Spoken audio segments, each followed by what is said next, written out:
Bring to order Austintown Township Trustee meeting for February 14, 2022. Would you please stand?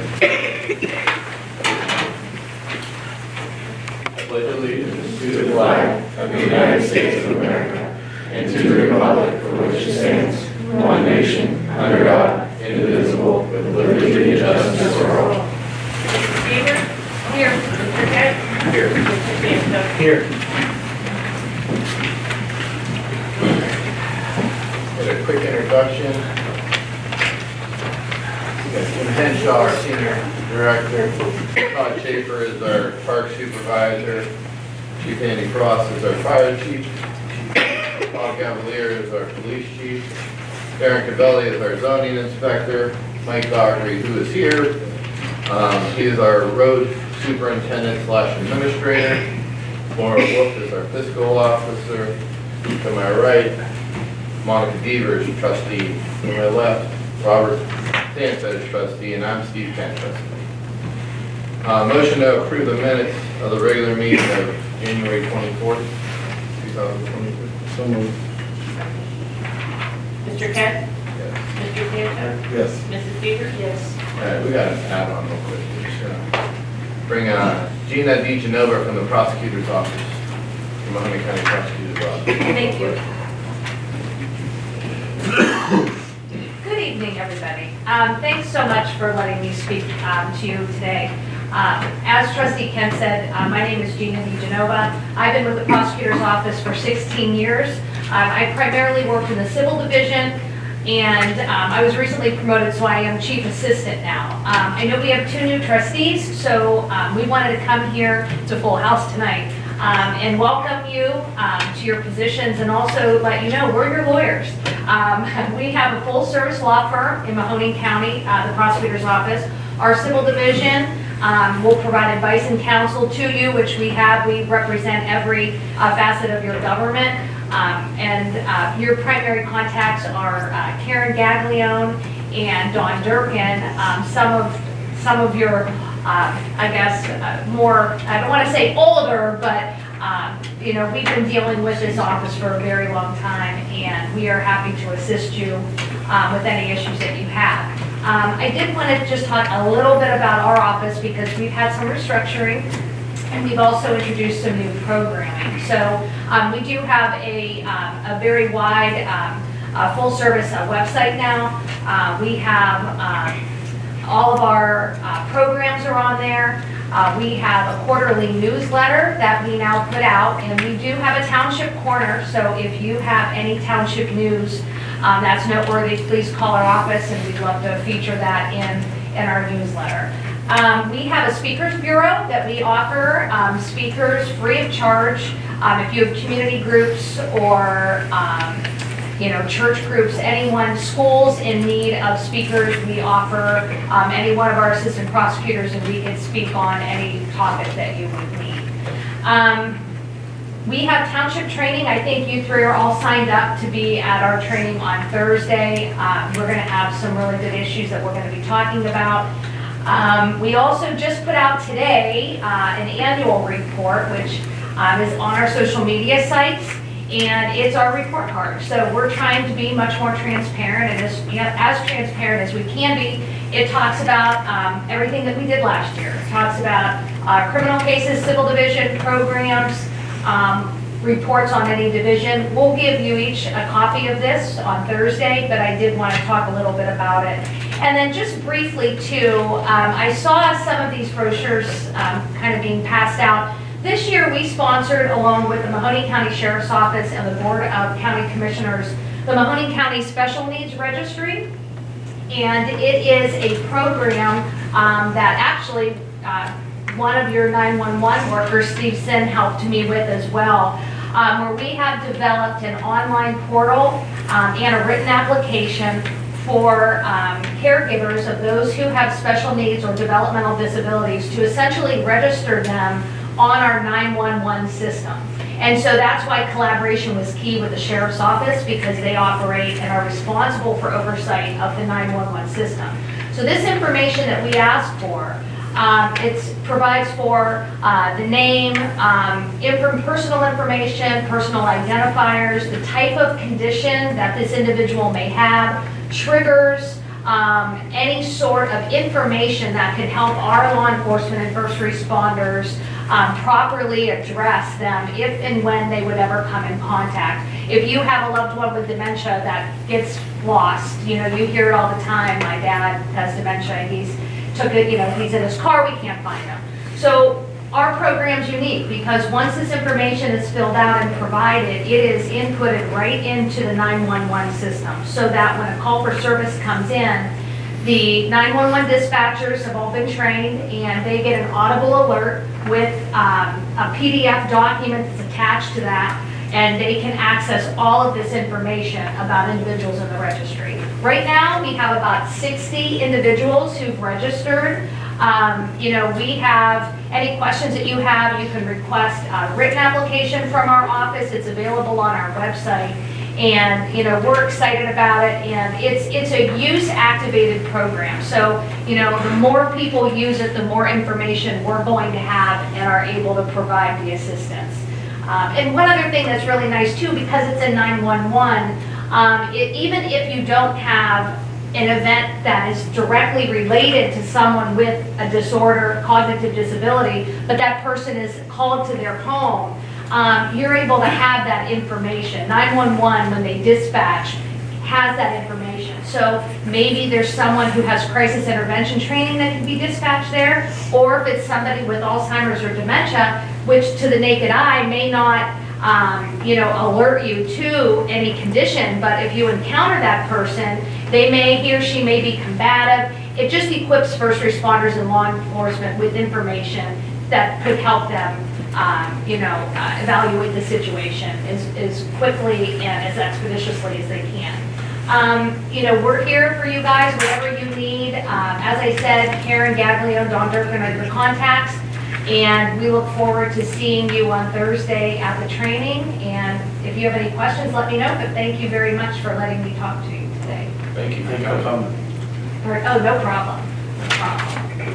And then I have some extra brochures for our registry in case you guys need them. I can leave them over here in case anybody wants to take them. Thank you very much. Okay? All right. Appreciate it. Thank you.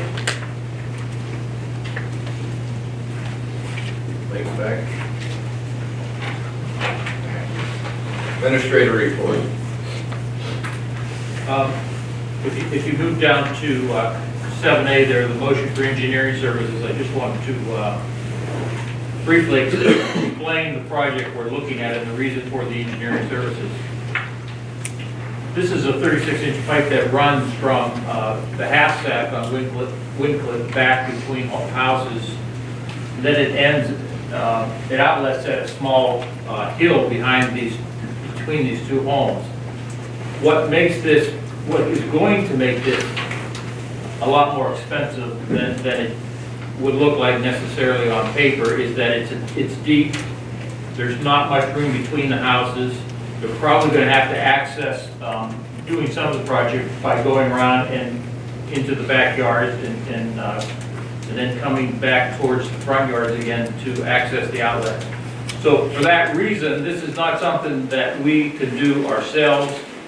We're going to need the engineering plan so that we go out to bid. The bidders are well aware of all the issues that are involved, and and it's just something beyond our capability, and that's the reason for the engineering services that we need. Just the last thing, I'm not even sure based on the estimate we'll be doing the project this year. It may be the first project out of the box next year. I'm hoping we can do it. All right. Motion to accept the engineering service proposal for the Thomas Folke and Associates Inc. for the 36-inch CFP storm sewer replacement project at 672 and 678 Wincliffe Circle for the sum of $14,000. So moved. Second. Mr. Stanton? Yes. Mrs. Beaver? Yes. Mr. Hack? Yes. Chief Cavalier. Just a few things. We finally received our $30,000 grant money for our body cameras the officers were wearing. We applied for a grant almost 3 years ago. I think they've been wearing them for 3 years now. And, a lot of going back and forth with the paperwork, but we finally received the money after 3 years. Glad to see that. Bring you up date on a hiring. This coming week will be a physical agility test. I believe we have 20 to 25 applicants, which is good for this day and age. And the reason we do the physical agility test before anything else, before we spend money on testing or anything else, the physical agility test, if the people can't do a physical agility test, eliminates them. So once that's done, February 24th or 7th is a written test we'll have, and then keep you up to date after that. Appreciate it. Thank you. Chief Frost? Just to give you a little glimpse of January, the department ran 494 calls. 8 of those were structure fires. Of those 8, 5 were working structure fires. We ran 388 EMS and rescue calls. The rest were service calls, hazardous condition calls. We did give neighboring departments mutual aid on 4 working structure fires. So it's been a really busy month for us. In 2021, we averaged 408 calls a month. And we're this month, which is one of our slower months, we're up 86 already from that average. So I don't know if that's what's coming, but that's what the numbers are showing. Thank you very much for putting forth the 4x4s through this heavy snow one here. Yeah, it worked out well. Darren? I'd ask the board to approve a nuisance resolution under Ohio Revised Code 505.87 and declare 3413 Samuel Court public nuisance. There's a large dumpster. Neighbors are saying it's been there 6 months. I don't believe that, but it is filled above the top of the dumpster, and we just want it removed. The only one? That's the only one. So moved. Second. Mrs. Beaver? Yes. Mr. Kent? Yes. Mr. Stanton? Yes. And I just want to advise the board of zoning does not participate in physical agility testing.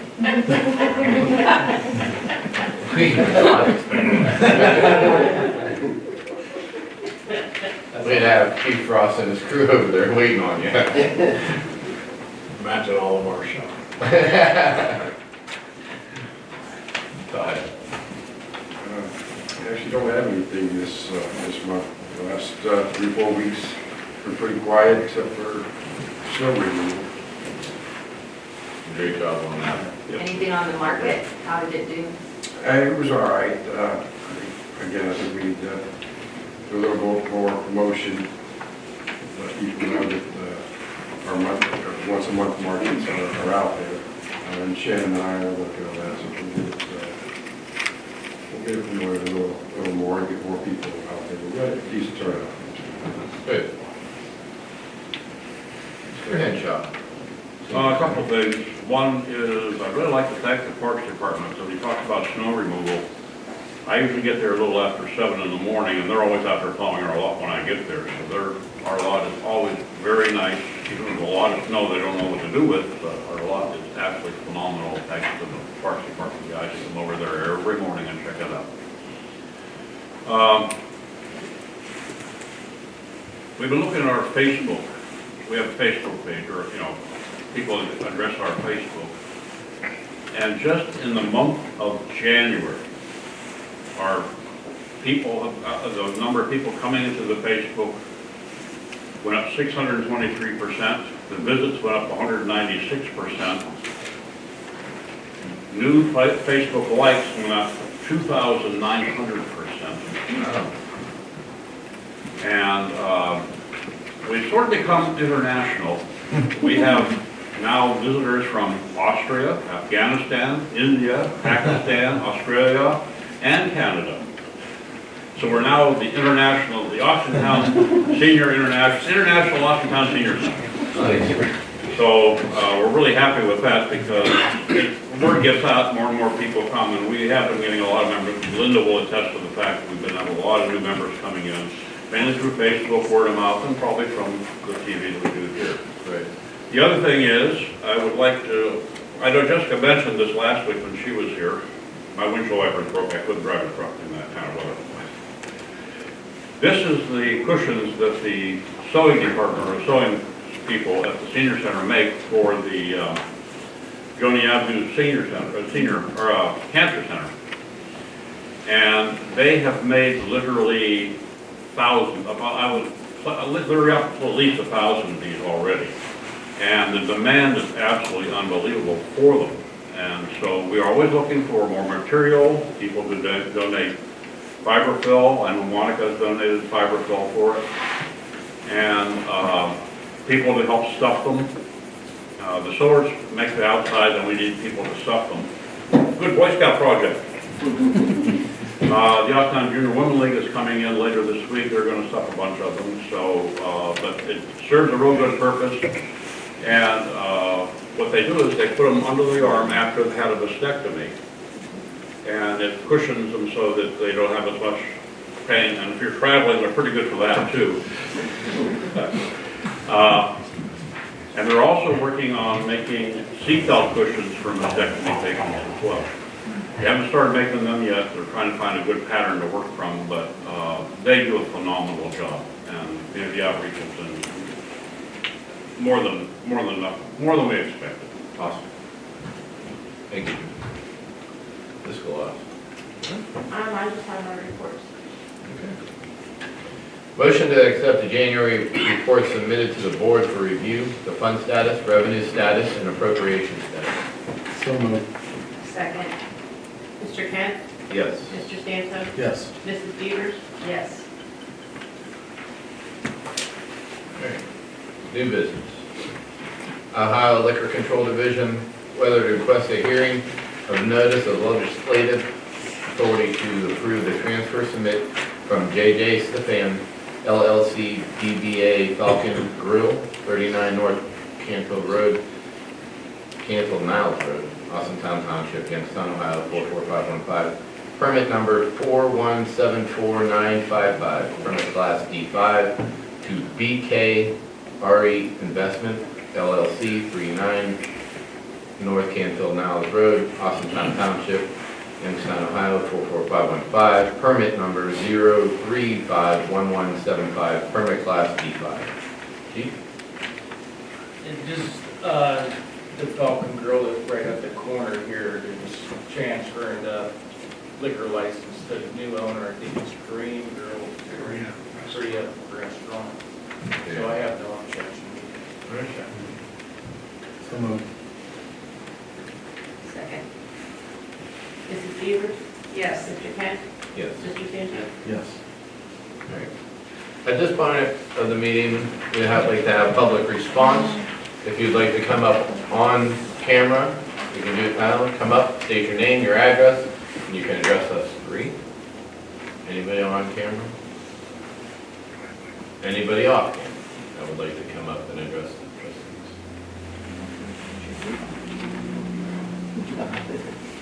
Alright.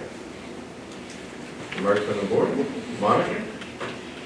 One thing about the senior center. When I was there, what day was it? Monday, last Monday. And they brought up about having dogs at the senior center. I want to know what you think of that, Jim, and what your concerns would be of letting them have that. And when we say dogs, are we just speaking of your dogs, or? And I would like you to address in your concerns on this and how you feel. Of course, I love dogs, so that wouldn't. I was at the meeting and some of them act like they do want it, but I'm sure there's going to be a few that don't, and how we would be able to address this if the board decided to let the dogs be at the senior center. Well, from the perspective of dogs themselves in any senior center, dogs have the ability, they go into hospitals, nursing homes, and all that places, but for some odd known reason, been told we can't bring it into the senior center because it's listed in the law. We did have 2 dogs that alternated back 7, 8 years ago, maybe longer than that. And they were very well received, but again, there's always people who don't like dogs, and we understand that. And you try to avoid that. A lot of people have approached me. In fact, we had a petition put together a number of years ago. We had a ton of, more than 100 and some people signed a petition to bring the dogs back. But every time we try to bring the dog back, somebody calls the Board of Health and they come down and tell us they can't have the dog again. Well, we've changed a lot of things since then. We've closed the kitchen, and that was the biggest issue with the Board of Health. Dogs serve a very valuable purpose for senior centers, senior citizens, because a lot of them are now in assisted living facilities or things of that nature, and they were told they had to give up their pets in order to go into that. So this becomes their surrogate pet when they come to the senior center. They have an animal to take care of. Now, there has to be some logical methodology of doing that. And the one of the ladies had brought up that she had taught, she done some research on that, and the dog should have what's called an AKC CGC test done, which means they're a canine good citizen. And you just can't have every dog in the world showing up at the senior center just because they're loud dogs. So I would propose that we can bring back, well, Mr. Fluffy is the one that came all the time. Mr. Fluffy is a Leonberger. He's a rather large dog, but he's a very friendly and very calm, laid-back dog. You'll see him when you walk into the senior center. There's a picture of him there with him wearing his mask. I would propose that we probably have the dog come in 2 or 3 days per week, pre-announce what days they would be there. In other words, I set up a schedule for the dog to come in. So those who have issues with the dogs would be aware of the fact the dog would be there on that particular day. I would not say anybody who wanted to bring their dog in should be pre-approved for that dog before that time, and I would restrict it to no more than 1 dog at a time in the senior center. That's what I would do. So we can go from there. But the value of the dogs with these seniors, you don't believe. Blood pressure goes down. They're calm. That calm the people down. They really do serve a valid purpose. And as you know, dogs are just about everywhere now. I've been to Europe a couple times, just in a restaurant, and everybody brings their dogs in the restaurant and sit down beside them and bring a water bowl out for the dog, and everybody's happy. So. How do we go addressing this so that they can have the dogs and his dog is into the senior center? We can distribute it. Also, I'd like to thank them back there. Can someone stand up and tell you what troop you're from and let us know why you're here? I would like to. Yeah, we're Austintown Pack 184 Cub Scouts. We're Webelos 2 Arrow of Light Scouts, so we're in our last year of Cub Scouts, and one of the current adventure requirements we're working on is dealing with government and the function and the role of local government and problems and issues that face you guys. So we're here to kind of see how the meeting goes about. This is my first one. I think this is probably a lot of our first meetings, so we appreciate you having us, and it's been great. Well, we appreciate you coming. And we love dogs. Also, one other thing, happy Valentine's Day to everybody. And I'd also like to wish a happy birthday to my grandson, Luke. He'll be 11 tomorrow. All right. Happy birthday. Where's the cake? Crack up cake. David will bring it. Say it. Well, obviously, happy Valentine's Day. We won't take too much of your time. I'm sure you guys want to all go out to eat and spend time with your significant others or your children. The only thing I have is I appreciate everyone's understanding with the snowstorms that was going on. Obviously, the snowstorm was like severe compared to the past. One of the biggest issues, obviously, if you guys are aware, mailboxes get knocked down. Obviously, our road department does the best job they possibly can. Accidents do occur. if that happens, contact us. We have definitely ways to reconcile it. You can contact our administrator over there. If he wants to add on to it, but you get like a gift card, it's a USPS type It's a standard, yeah, USPS mailbox. mailbox that will fix. Obviously, like right now, for example, we'll go out there and we'll fix it with duct tape or whatever, because obviously the snow is actually still going to curb once spring comes around. It's probably the best way to actually take care of that. Other than that, I love this town. You guys are outstanding. So thank you all.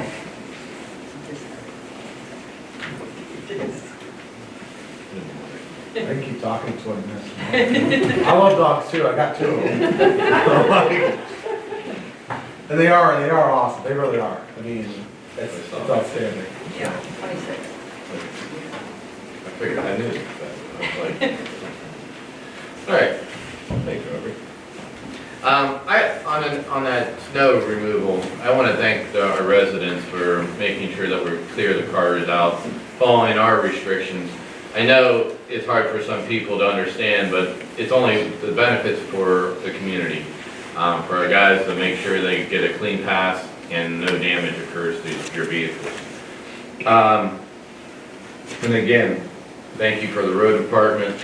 They did a great job again. Little note on the power outage in Austintown. I was in direct contact with Troy, who's a High Edison guy. It's under investigation of why it keeps flowing. That was the 3rd time that area got, I guess the circuit went bad, but they are investigating it. He will contact us as soon as possible and let us know so we can let you guys know what's going on with that, okay? When we apologize, I mean, I was affected. I'm sure a lot of people were affected by that. This time it wasn't that severe. It was a couple hours again, and we were back up and running. The Austintown Fitch Band is having spaghetti dinner this Saturday, the 26th. That's next, yeah, 26. 26th, yeah. 11 to 6. It's from 12 to, if I'm correct, 7. 12 to 7. I Thank think. you very much. Very good. But that's all I have as well. Thank you guys for coming. Motion to recess the executive session for the following to consider appointment, employment, discipline, or compensation to public employees. So moved. Second. Mr. Sanchez? Yes. Mrs. Seaver? Yes. Mr. Kent? Yes. Thank you all for coming.